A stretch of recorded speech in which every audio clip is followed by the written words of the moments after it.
Hello, my name's Ian Cook, Dr. Ian Cook. I'm a political scientist, not a climate scientist. And that's important because I want to talk to you in this video and the following videos about a book I've recently written and published called The Politics, the Final 100 Years of Humanity, 2030 to 2130. And so it's an academic book, and I was hoping to sort of appeal or at least reach out to a more general audience. But for various different reasons, I ended up writing a much more academic text than I guess I'd hoped to. And that's led me to want to try to explain these ideas, explain what the book's about in other forms. So I've written a couple of pieces for Medium, and I'm making some videos to try to explain the book. So, as I say, this is about the politics of the final 100 years of humanity, 2030 to 2130. This is video 1, introducing the politics of the final 100 years of humanity, 2030 to 2130. The following video is another more introductory video because that's where I talk much more about the research I was reading from climate scientists and people commenting on climate science in terms of what they were talking about by way of the future. And that's sort of what triggered me to write the book, The Politics, the Final 100 Years of Humanity, 2030 to 2130. There is a bit of a story about how I got into writing about climate science, I guess, or I call it environment change. I refer to catastrophic human-caused environment change because I think it's important to sort of make sure that we get people right in the middle of that picture, human-caused, rather than anthropogenic. Seems just a little bit, make more sense to me. So anyway, as I say, I've made 8 videos. This is the first of these videos, and this one, as I say, this is the first of the 2 that introduce the book. In the second half of this video, I'm going to explain what's in each of the following videos. So I will get to talking about that. As I say, this and the following videos explanatory, they're introductory, trying to sort of lay the groundwork, I guess, for the following videos where I explain what's actually in the book. Before I get further though, I have to acknowledge that this was, is, and always will be Aboriginal land. So here we are, the politics, the final 100 years of humanity. In this video, I want to talk about why I wrote the book, and I want to talk about what the book's about, and more importantly and mostly I want to talk about what's in the following videos. So that's basically today's video.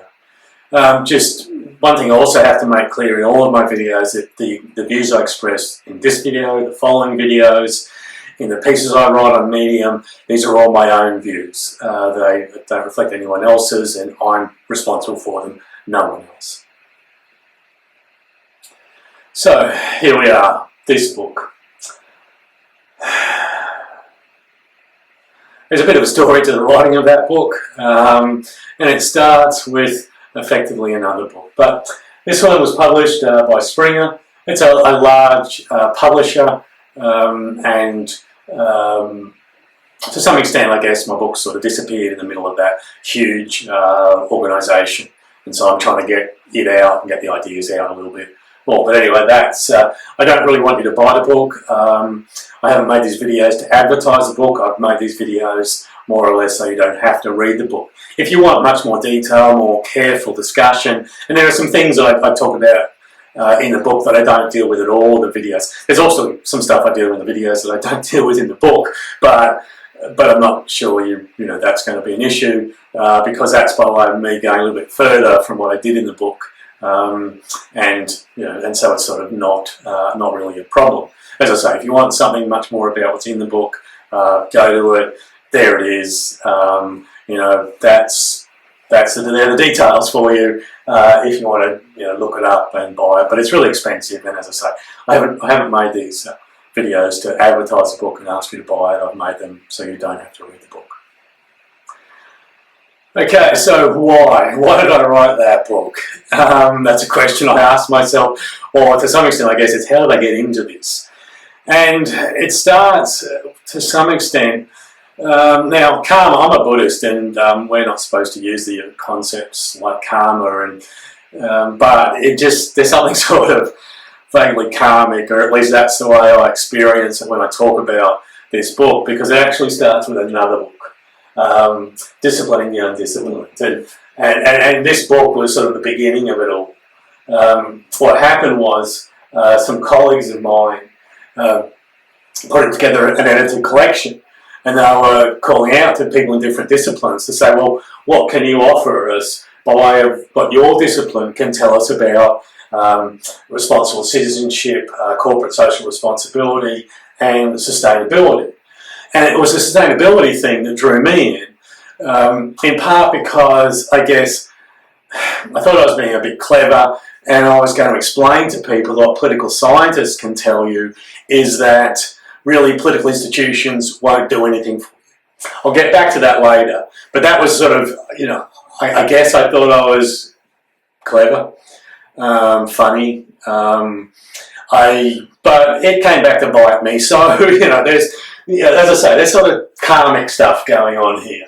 So, to an extent, Martin Bruckner, Rochelle Spencer, and Megan Paul, the editors of the book, are partly responsible for how I ended up here. But it's not their responsibility. I was the one who thought I'd be clever, and my contribution to that book would be by way of explaining how, political science told you that when it came to environmental sustainability anyway, nothing significant would be done. Okay, so that was, as I say, that was me being clever, and I got it, right? I was in the Karma Cafe and I got served what I deserved. And this is the end product of that. Because when I started to come up, when I looked at what the climate scientists and what people who were explaining what climate scientists were talking about, when I looked at what their research was suggesting, a problem emerged. All of a sudden, whereas I was thinking something that might affect people down the track in some time, wouldn't really affect me, and it still won't. I mean, I don't think I'm going to be particularly affected by catastrophic human-caused environment change. But that doesn't mean I don't see this as a problem and something that's going to affect my children.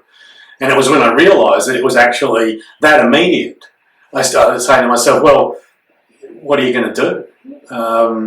And the answer was not this. Now, this is a great group. I love Mother Earth Facebook group. I mean, they're fantastic. They put up photos, beautiful photos of nature, and pretty much keep it positive, right? And focusing on the beauty and the majesty and how fantastic nature is, and let's not sort of bring in the dark and ugly stuff. And I get it. In this environment, it's really hard to know what to do. I certainly struggled. But when it came down to what could I do, I had to ask myself, well, me, and that's sort of where I came up with, well, what have I got to offer? I've been a teacher and researcher, have a PhD, I've been doing political science for sort of 27 years. So I thought I'd sort of bring that to bear. That I don't do climate science, but I can tell you what political science can tell you as a consequence of what climate scientists are telling us. So that's sort of what I decided to do. That's sort of the book, The Politics of the Final 100 Years of Humanity, 2030 to 2130. As I say, I'll give you the publication details, but my intention is not for you to buy this book. But if you do need the details, there they are. It's expensive, it's academic, it's sort of self-indulgent intellectually at times. You're warned, okay? That's all I can tell you. Okay, so what's in it? Well, basically, in a general way, I mean, obviously each of these videos is going to explain what's actually in it, but in general, it applies. So, as I say, I started to read what climate scientists were saying, and I thought, okay, well, if they're right, and they may not be, I want to get back to that later on, but if they're right, well, what does that mean? So I applied that, or in a near worst case scenario.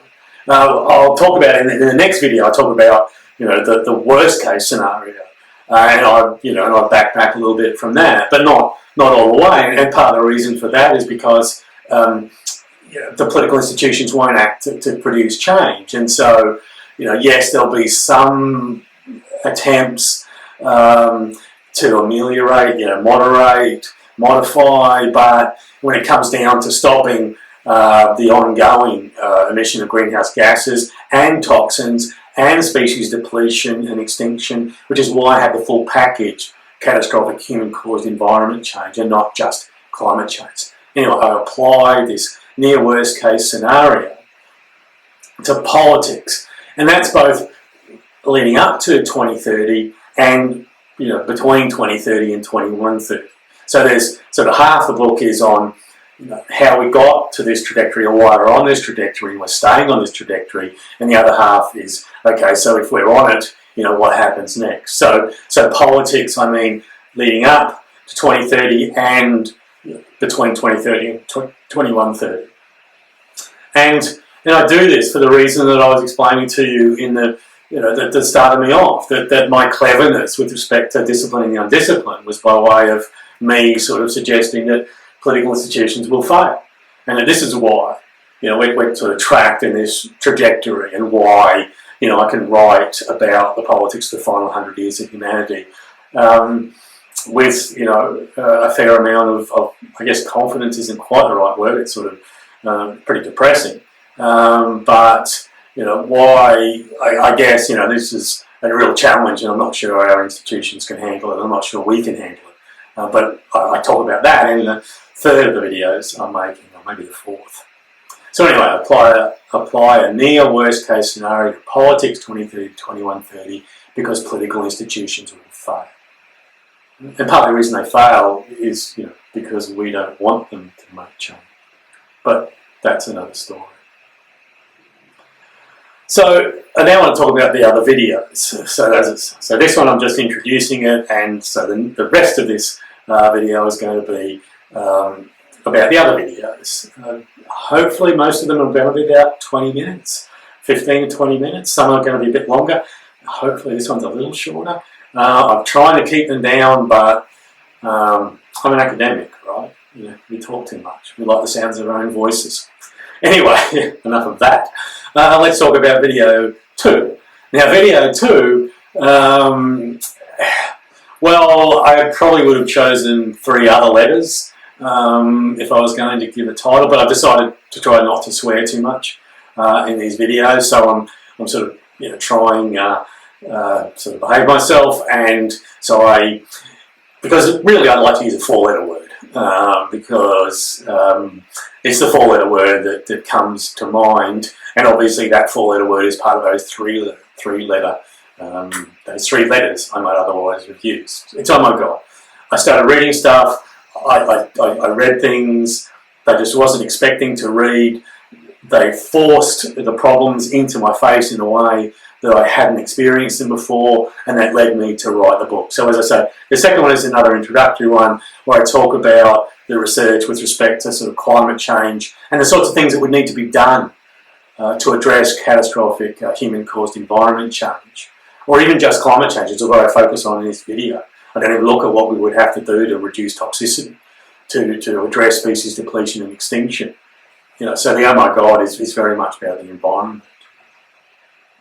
The following video, video 3, that one is called The Politics of Science and the Science of Politics. It's really 2 separate things. In the first one I talk about how science is much more about power than scientists let on, and that's actually made us a little more vulnerable to climate denial in my view. And so I think scientists have been arrogant, and I think their arrogance is part of the problem we're facing.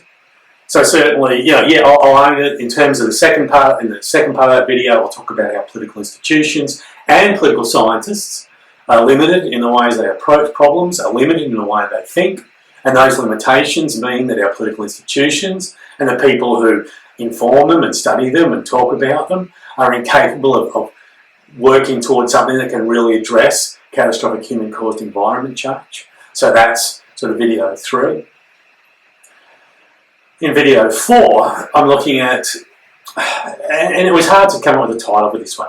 I called it Ideology and the Inevitability of the Final 100 Years of Humanity. And ideology is supposed to refer to ideas. It's in our heads. What's in our heads that stops us? Because, yes, political institutions are going to fail, but part of the reason they'll fail is because we're not going to demand change of them. We're not going to demand the sorts of change, certainly in democracies. But, every system has to respond to some extent to citizen pressure. And a lack of pressure on the part of citizens to do something about catastrophic human-caused environment change is part of the problem and why we're on this trajectory. So this is a sort of second of the 3 videos that more or less look at why we're on this trajectory, and we'll stay on that trajectory. And it could have obviously been part of that chapter, but it seemed to me that I needed a separate sort of study of the climate denial industry. And that's it's a very powerful part of the explanation for why we're on this trajectory and why we're going to proceed on this trajectory. That billions of dollars are being spent to ensure that nothing meaningful is done to address catastrophic human-caused environment change. And that has had and will continue to have profound effects. And so I want to talk about that. What I do in this video, which is in the book, is I actually look at the 10 people who have been alleged to be the sort of most men. They're all men.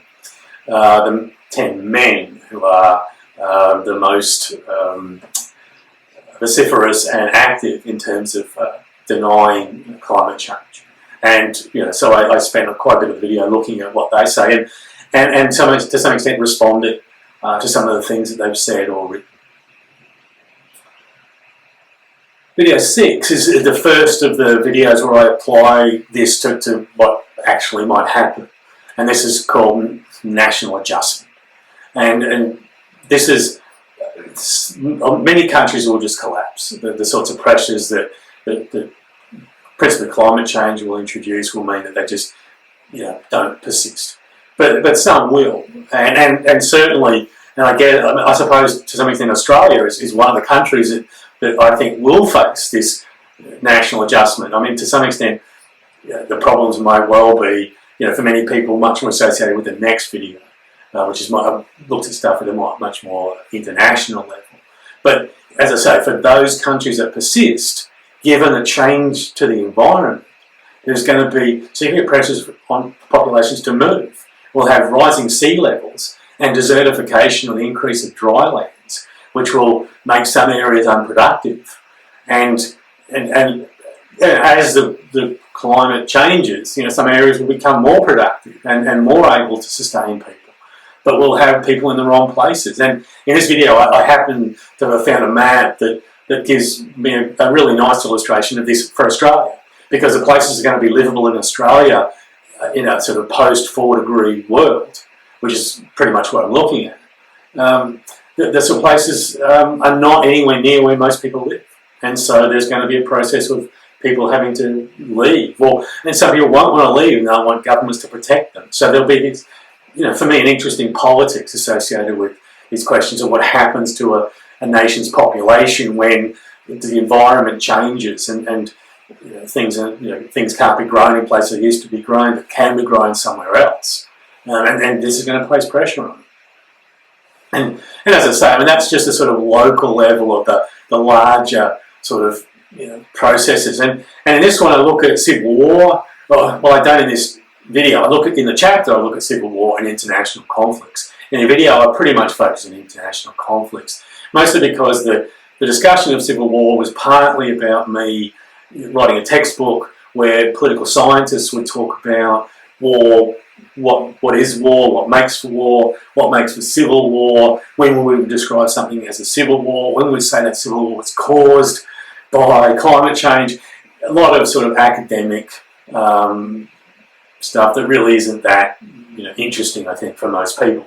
What I think is interesting is the international conflicts, the way in which, and I'll focus here on sort of what I call resource conflicts, and this is water and the poles, the poles, particularly the Arctic, because the Antarctic doesn't actually have much land, and so it's the Arctic that's going to be a place where, in the first instance, places where you can grow food are going to exist, but also minerals and other sorts of resources. And so one of the conflicts is very much going to be about resources. And associated with that, or as part of that, is borders, and the way in which borders are going to become even more significant.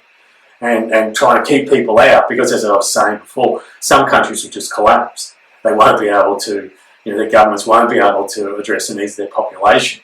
And the result of that is people will start to migrate. One of the arguments is that, the Syrian civil war has caused, which is caused by climate change, has resulted in population moves. It's created the sorts of tensions we're seeing, particularly in Europe, but in other places around the world. And these sorts of tensions, it seems to me, will characterise politics 2030 to 2130.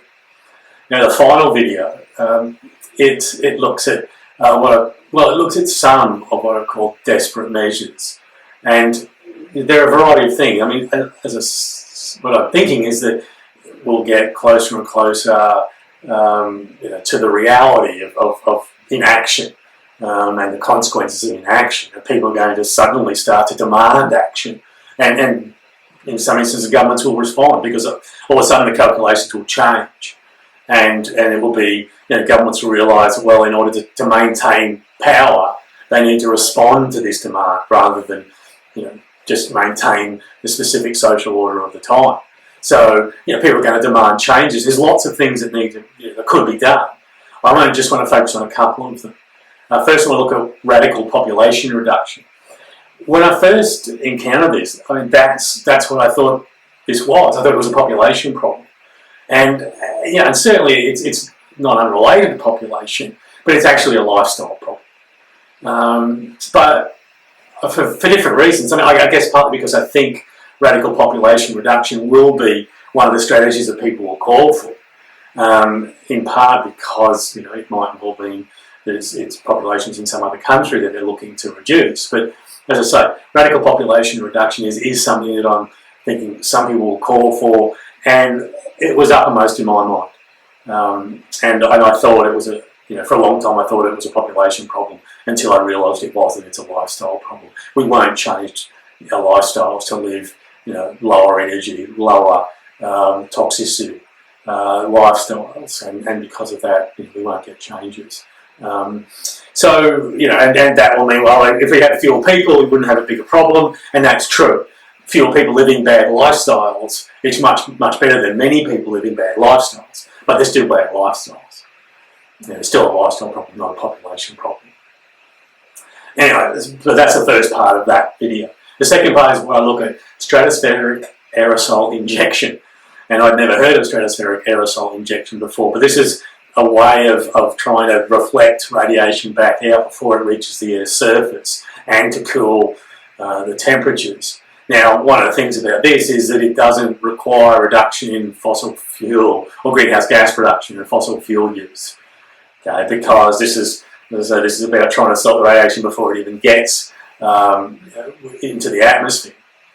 And so, and stratospheric aerosol injection is something that's being researched at the moment. It is something being looked at. It's something I'm expecting will happen because the fossil fuel companies can promote it and can support it, because we can still burn fossil fuels, and without the planet heating, by creating this layer of aerosols that basically reflect radiation back outward into space, and that's something and that's something I think is going to be important. I think we need to be ready for that.